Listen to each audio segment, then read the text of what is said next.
na ningependa kushukuru bunge kukuja hapa kutusikiza na kutoa maoni ya kusaidia wananchi wa Kenya. Mimi ningependa kuanza hivi ya kwamba leo hii tunakataa siasa ya huruma. Mtu anapigwa vita, anatafuta kura za sympathy. Siasa ya sympathy ndio kaweze kupata kura. Mambo ya sympathy mara hii hakuna. Hiyo sympathy ndiyo imeharibu Kenya yetu.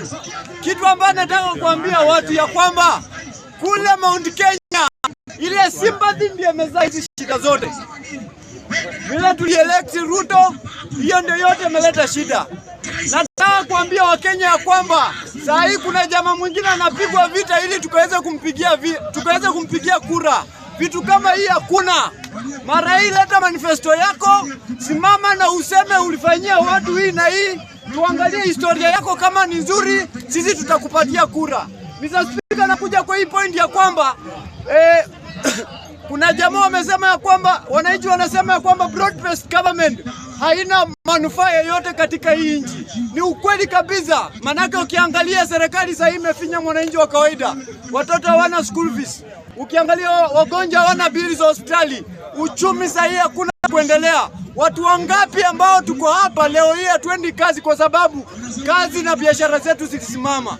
Sasa hii unataka kutuambia kwamba serikali ni nzuri. Mimi nitaongelea hii serikali, mimi nitaipiga hii serikali iwapo hatutapata jibu sahihi ya kusupport hii serikali. Hakuna haja tuwa support na ene kitu yote ambayo tuwapigia campaign. Mr. Speaker, naingia kwa hii mada ya nchi za jirani.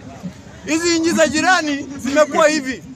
Saa hizi wa Kenya wako very busy. 2025 huu mwaka kuna kura Uganda. Tutaenda kupiga kulainisha hiyo nchi. 2026 next year tunaenda Tanzania.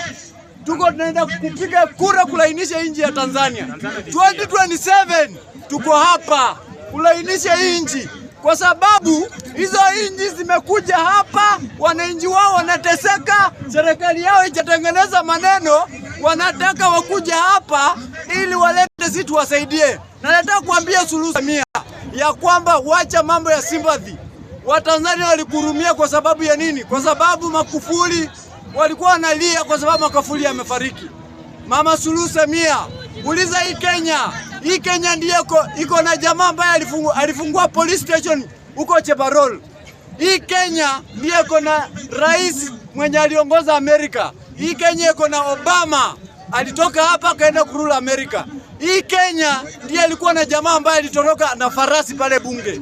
Hii Kenya ndiyo iko na kila mtu ambaye anaingia kila mtandao kwenda kutafuta na kulainisha serikali.